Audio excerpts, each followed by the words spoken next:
ये जो हमारा जन्म हुआ ये भाग्य के अधीन नहीं है, ये नवीन भाग्य निर्माण करने के लिए है। नहीं तो आदेश ही नहीं लेते भगवान। पशुओं को आदेश नहीं दिया जाता क्योंकि वो भाग्य के अधीन है। केवल मनुष्य शरीर को आदेश दिया गया है। किसी देवता को भी आदेश नहीं दिया गया कि आप ये करो ये ना करो, क्योंकि वो वही करेंगे जो उनके सुकृत है, उसके अनुसार बस भोग भोगेंगे। आगे कुछ नहीं कर सकते, नवीन कर्म नहीं कर सकते, न नारकी जी कर सकते हैं, न स्वर्ग के कर सकते हैं। सब अपने अपने परिणाम को केवल भोग रहे हैं। यहां परिणाम उपस्थित करने का अवसर है। आप जो चाहो अपना परिणाम कर सकते हो। आप चाहो नरक जाओ, चाहे स्वर्ग जाओ, चाहे नारायण बन जाओ, जो चाहो कर सकते हो। मनुष्य शरीर है तो ऐसा शास्त्र स्वाध्याय और पंडिताई ज्ञान किस काम का, जो भगवत प्राप्ति प्रारब्ध पे छोड़ दे। तो कुछ जन हैं जो शास्त्र स्वाध्याय करके या संतों की वाणी सुनकर इस विचार में आते हैं कि मुझे क्या करना चाहिए, परिवार का पोषण या भगवत प्राप्ति। दो विभाग कर ले इसलिए खतरा है, निर्णय नहीं कर सकता। और सही पूछो तो दो विभाग है नहीं, एक ही बात है। समझ जाओ तो वहीं भगवत प्राप्ति हो जाएगी। अब उसके विचार में आता है कि अभी तो ब्याह हुआ है, या अभी छोटे छोटे बच्चे हैं, या अभी बच्चों का ब्याह किया है, अभी नए हैं, क्या जाने संसार का, मेरी आवश्यकता है, नहीं तो संसार इनको परेशान कर देगा। और वो अपने अहम जनित कर्ता भाव से ऐसा बंध जाता है कि निर्णय ही नहीं कर पाता। श्री चरणदास जी कह रहे, ए भाई समझो, जिस कर्तव्य को तुम विसार करके झूठे भाव को कर्तव्य मान रहे हो, अरे माया के दीवाने, अरे हिया नहीं रहना, करना अंत पयाना। यहां से जाना है, यहां से जाना है। ये भूल जाते हैं, माया की ऐसी भूल भुलैया है कि हमें शरीर में राग और शरीर संबंधियों के राग में सुख मिलने लगता है और लगता है कि मैं अविनाशी हूं। वैसे मैं तो अविनाशी ही है, पर विनाशी को लेकर मैं ये भूल कर बैठता है। और जिसको पकड़ा है वो सब विनाशी, सब विनाशी। गो गोचर जहां लगु मन जाई, सो सब माया जानो भाई। दुनिया में लाखों का मेला जुड़ा, हंसा जब जब उड़ा तो अकेला उड़ा। समझो, ये माया की चाल है जो तुम्हें समझने नहीं दे रही। अरे भाई समझो, समझो, अरे माया के दीवानों, यहां से हमें जाना है, जाना है। कुछ साथ नहीं ले जाना है, कोई साथ नहीं जाएगा। बस तुम फंस गए हो मोह दलदल में। ये कुटुंब का मोह ऐसा मोह है कि कैसे तुम्हें बताएं। याद ही नहीं आती कि मुझे जाना है, याद ही नहीं आता कि सब छूटना है। ये समझ में नहीं आता कि मैं आया किस लिए। बड़ी विचित्र भूल भुलैया है। मोह कुटुंब के अवसर खोयो। दो बातें आती हैं, परिवार का पालन पोषण, ये धर्म पालन करूं, या हरि का भजन करके भगवत प्राप्ति करूं। तो बोले मोह कुटुंब के अवसर खोयो। अवसर मिला है तुमने, भलो पायो दांवरे, चूक ना अवसर प्यारे, भलो पायो दांवरे। बड़ा अच्छा अवसर मिला है भजन करने का, चूक गए तो फिर पछताना पड़ेगा। हरि की शुद्ध बिसराई। अब वो निर्णय करता है परिवार के पोषण का, क्योंकि मोह ममता है। पीछे का हर बार सत्संग में कहते हैं कि पीछे का रास्ता एकदम बंद हो जाना चाहिए, कि आगे कोई भयावह स्थिति आवे तो लौटने का रास्ता नहीं रहना चाहिए। उपासक को पीछे का मार्ग बंद कर देना चाहिए। पर होता क्या है, अपने लोग बहुत कमजोर हैं, तो कदम ऐसे रखते हैं पर पीछे वाला पुष्ट बनाए रखते हैं कि अगर इधर थोड़ी भी आंच लगी तो कदम पीछे करके सुरक्षित हो जाए। वो सुरक्षित नहीं है, वो सुरक्षित नहीं है, वो असुरक्षा है। परिवार का राग, अन्य भरोसा, किसी देहधारी का भरोसा, किसी वस्तुओं, ये भरोसे लायक चीज है। अरे क्षण में बिगड़ जाने वाली चीज है। भरोसा तो हरि का है, भरोसा तो हरि गुरु चरण सेवा अनुसरो। ये भरोसा कभी तुम्हें विश्वासहीन नहीं होने देगा। ये भरोसा कभी धोखा नहीं हो। साधुते हो न कारज हानि, कभी तुम्हारा मंगल नहीं हो सकता। मोह कुटुंब के अवसर खोयो हरि की शुद्ध बिसराई। अब दिन तो बैल की तरह काम करने में व्यतीत हो रहा है और रात्रि नींद और भोग में समाप्त हो रही है। आठों पहर की 60 घड़ियां बेकार में इसने व्यतीत कर दी। एक क्षण भी शांति से बैठकर विचार नहीं किया कि मेरा जन्म किस लिए हुआ है, मैं क्या कर रहा हूं, और अपना कुशल चाहता है। इच्छिन हरि को नाम लीनो, कुशल कहां ते हुई, तब लग कुशलन जीव को सपने हो मन विश्राम। स्वप्न में भी शांति नहीं मिल सकती जब तक भजन नहीं करोगे। बालक अवस्था तो खेल में चली गई, जवानी हुआ तो अहंकार मद छाया, मैं करता मैं भोगता इसमें चली गई। जब वृद्ध आया तो रोग और चिंताओं ने घेर लिया। अब इतना दुखी है कि वो सोच भी नहीं सकता कि मैं इनसे दूर होकर भजन कर लूं। ये जो वो भजन का नाटक होता है, भजन में हम देखते हैं ऐसे ही लगा रहता है, कैसे हो और बढ़िया सब और क्या करें, और मरने का ठोर आ रहा है और क्या करें। तुम आए हो भजन करने के लिए और में भी फंसे हो। क्या कर दूं, कहां से कैसे व्यवस्था कर दूं। हम ही चला रहे हैं, भले वृंदावन में बैठे परिवार हमारे अनुसार चलेगा, हमारे ही, नहीं तो नष्ट हो जाएंगे। आए हैं वनवास करने के लिए, भजन करने के लिए, पूरा का पूरा प्रपंच पता लगता है। वृद्ध भय चिंताति उपजी, दुख में कछु न सुहाता। अरे भूल क्यों रहे हो, चेतो। साधु चिताता है जगत को, चेतो। काल रूपी शिकारी धनुष पर विष का बाण चढ़ा चुका है, तुम ठीक निशाने पे हो, होश में हो जाओ। अगर अब कोई तुम्हें निशाने से बचा सकता है तो काल का भी महाकाल हरि बचा सकता है, दूसरा कोई नहीं। आए अचानक बांधे, यम के दूत आकर अचानक बंधन में डाल करके ले जाते हैं। अब वो निर्णय कर रहे हैं, झूठे जग से नेह छोड़कर साचो हरिनाम उचारो। चरणदास सुखदेव कहते हैं अपना भला विचारो, इसी में अपना भला है। तो क्या करें, घर परिवार छोड़कर तुम्हारी तरह बाबा जी बन जाए। बाबा जी बनने से भगवत प्राप्ति नहीं होती। अगर आप बाबा जी बाहरी बात को ले रहे हैं तो उसको समझ लीजिए, बाबा जी बनने से भगवत प्राप्ति नहीं होती, प्रभु के होने से भगवत प्राप्ति होती। वो आप चाहे गृहस्थ वेश में रहकर बनो या आप विरक्त वे, 2 मार्ग शास्त्रों ने स्थापित किए हैं, वो प्रभु के लिए।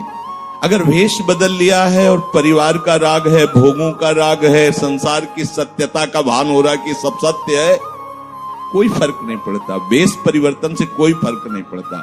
गधे की पीठ में चाहे मिट्टी ला दो, चाहे कबाड़ ला दो, चाहे बेद ला दो, उसको बाहर से मतलब है। शरीर में चाहे लाल कपड़ा पहनो, चाहे सफेद पहनो, चाहे काला पहनो, चाहे नीला पहनो, चाहे पीला पहनो, ये तो वस्त्र है।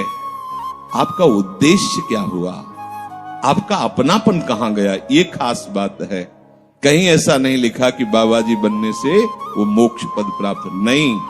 जहां संत की बात आएगी वहां लक्षण होंगे, जहां भगवत प्राप्ति की बात आएगी वहां मन का प्रभु में तन्मयता होना, प्रभु में डूबना, प्रभु के चिंतन में मगन होना होगा। वो चाहे गृहस्थ हो चाहे विरक्त हो, दोनों के। एक है कि संसार का व्यवहार पसंद नहीं तो निवृत्ति मार्ग का पथिक बन गया, और एक है कि संसार के व्यवहार को भगवत स्वरूप समझकर, भगवत अर्पित करते हुए अपने को प्रभु का मानकर, प्रभु को अपना मानकर चल रहा है, ठीक वैसे ही भगवत प्राप्ति उसको भी होगी। हम लोग जब सत्संग में बात सुनते हैं तो निर्णय करने के लिए हमारा ही हृदय होता है। अब लगा कि नहीं ठीक है, भजन तो करना है, पर हम ऐसा नहीं है कि कर्तव्य के लिए रुक रहे, पर कुछ समय अब हम लेंगे, फटाफट सब निपटा के। तो तुमसे भी चतुर काल है, वो उतने ही समय में तुम्हें निपटा देगा। बहुत चतुर है। हमने बहुत से लोगों के मुझ से सुना है कि बस ये काम हो जाए हम आए, आज तक वो लौट के नहीं आ पाए, क्योंकि वो गली ऐसी है, क्या है, बहुत दलदल है आगे। जो गया ना मोह कलिल में डूबा, अब निकल पाना बड़ा मुश्किल है। सत्संग में इतना सामर्थ्य है कि अभी आप सुन रहे हो, अभी आपको ऐसे सब ऐसे लगेगा, ऐसे ऐसे निकल जाएंगे, और गेट के बाहर होइएगा, वो हवा लगने दीजिए, तब लगे कैसे निकले। ऐसी प्रचंड माया है।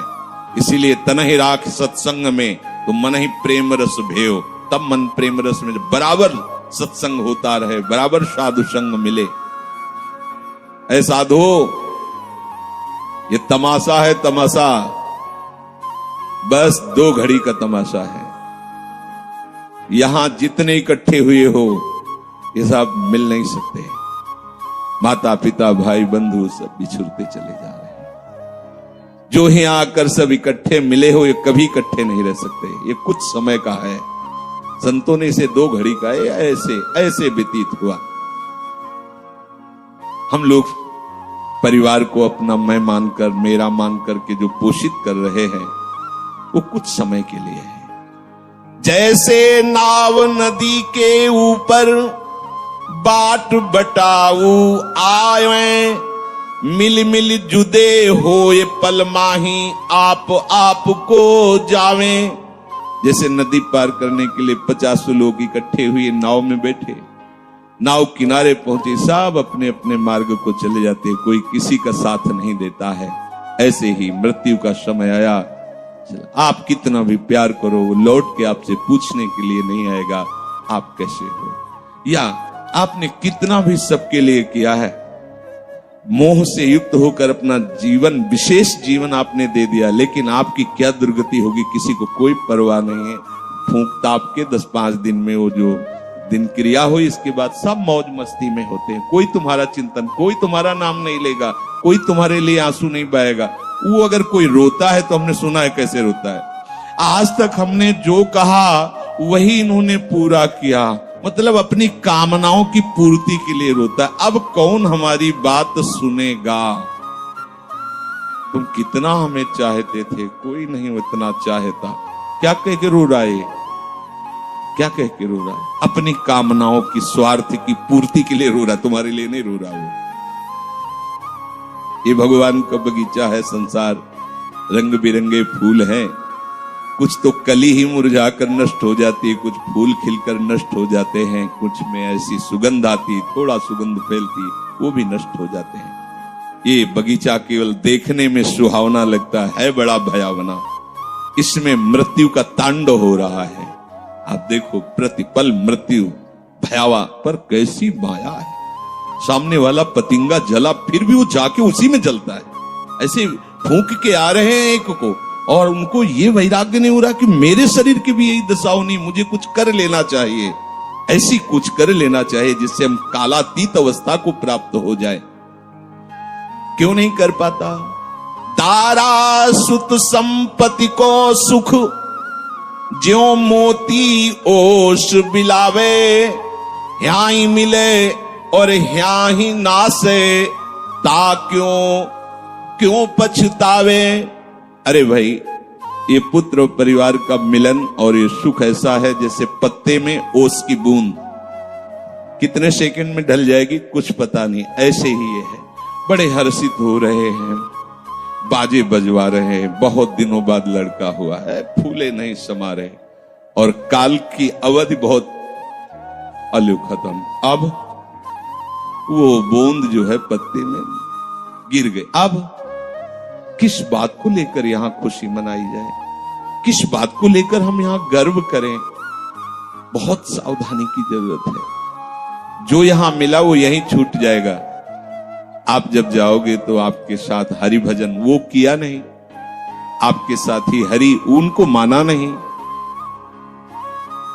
क्या करो, कुछ दे दे, क्या?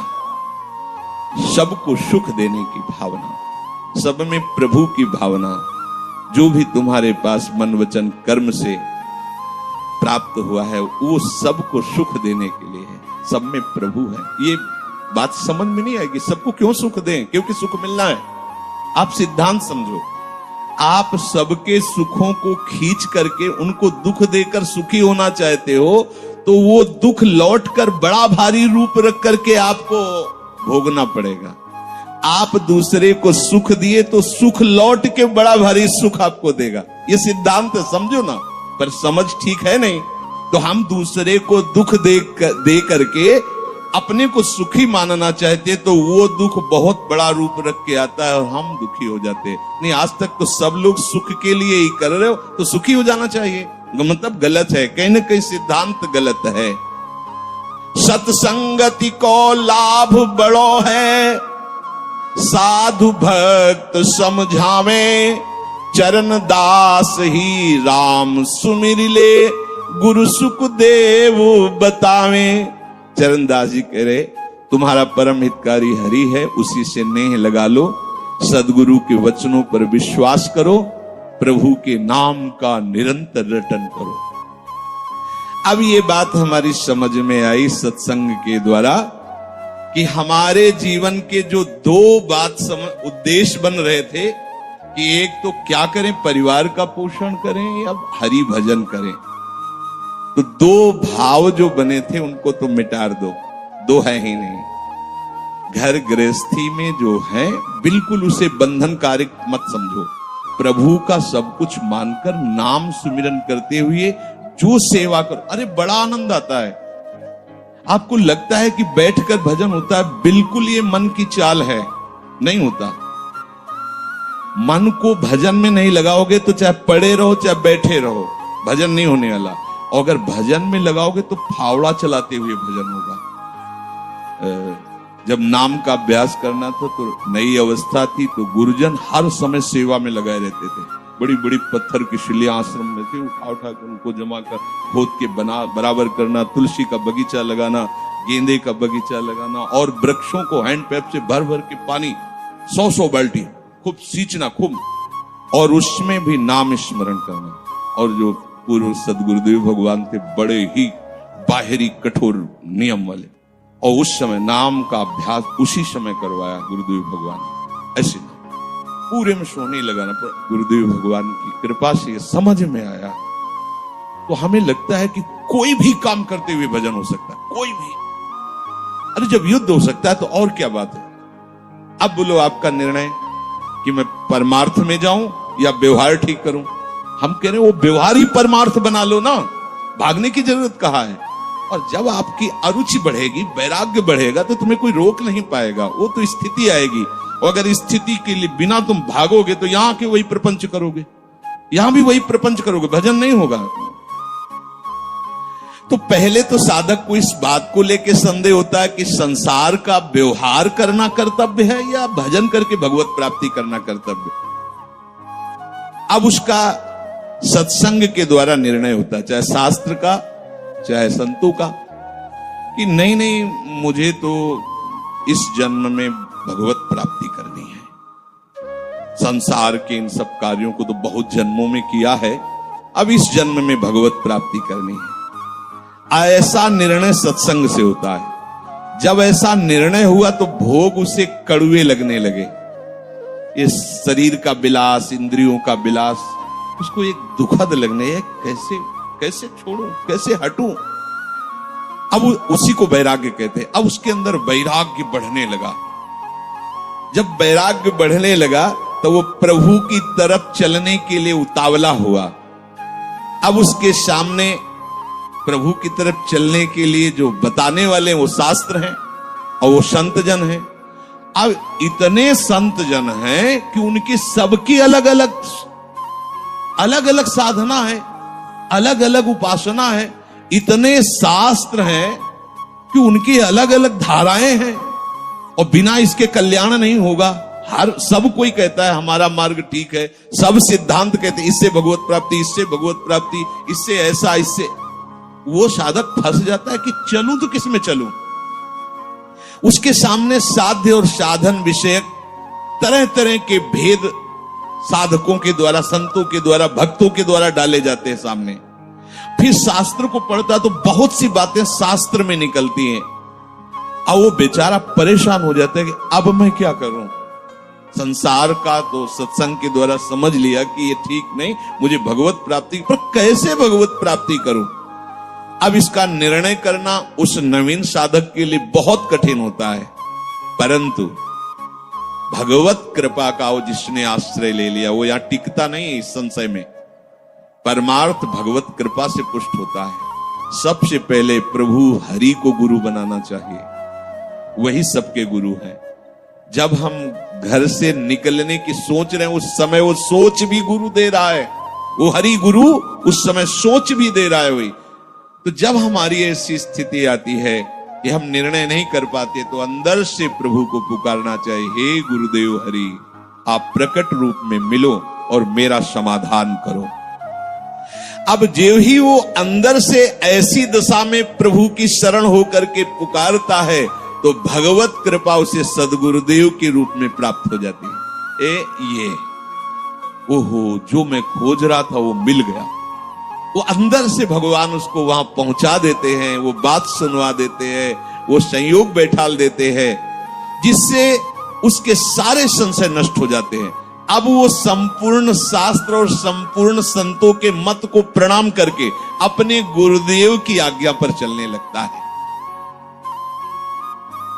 अलग अलग वर्णन है संप्रदायों के सिद्धांत, अलग अलग शास्त्रों की युक्तियां वर्णन है। हम कितनी युक्तियां कितनी चलेंगे तो एक युक्ति में ही।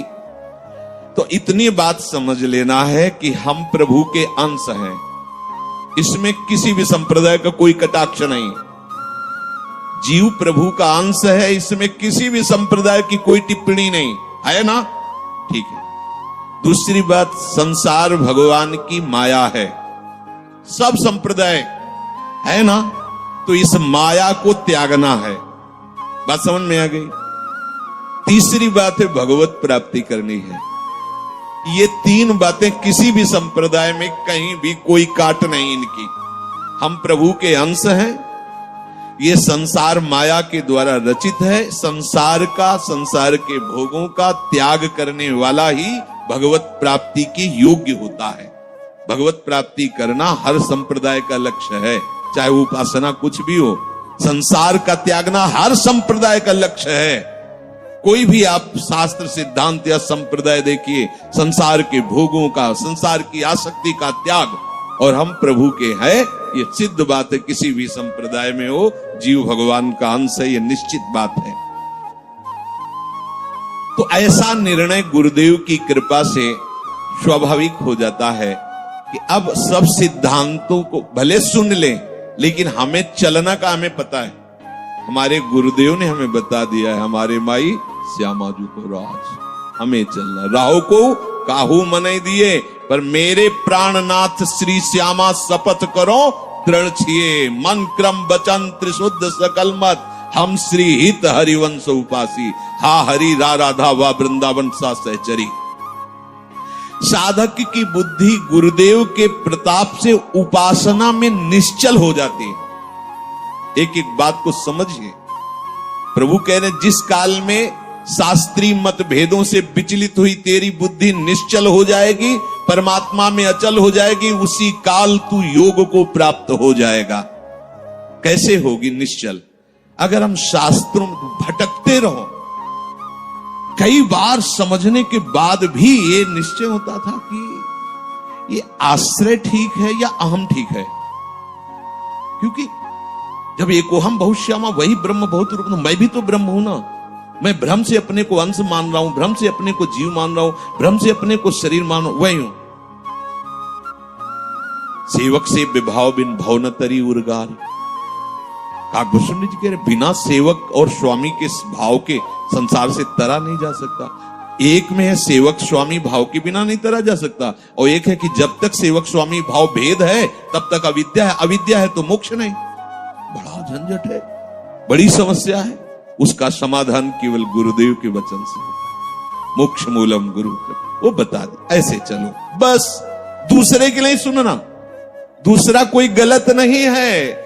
बहुत से मार्ग हैं, बहुत से संप्रदाय हैं, बहुत से सिद्धांत है। हम सब संप्रदाय, सब सिद्धांत, सब मार्गों को एक साथ नहीं निर्वाह कर सकते। एक मार्ग में चलेंगे तो जो हमें गुरुदेव मिले भगवत प्रेरणा से, उनके द्वारा बताई हुई साधन पद्धति में अपनी बुद्धि निश्चल कर दे। निश्चल कोटि जन्म लग रगर हमारी, बरऊ शंभुनता राहु कुमारी, इसे निश्चलता कहते हैं, इसे अटल कहते हैं। चाहे जितनी परीक्षा ले लो, चाहे जैसा दुख दे दो, चाहे जैसा प्रलोभन दे दो, लेकिन अब अपने प्रियाजू के गोरे चरणार बिंदु के सिवा अन्य आश्रय नहीं ले सकते। ये अचल बुद्धि हो गई। साधक की बुद्धि निश्चल हो जाती है कि अब तो मुझे केवल प्रिया प्रीतम का नाम रटना है, प्रिया प्रीतम की सेवा करनी, प्रिया प्रीतम के भरोसे में रहना और प्रिया प्रीतम के पास ही जाना है। ये निश्चय लगभग लगभग ऐसा तो हो गया होगा, क्योंकि सत्संग सुन रहे हैं बहुत काल से। कई बार सत्संग में कहा चित्त का समाधान हो जाना ही उपासना की परिपक्वता है।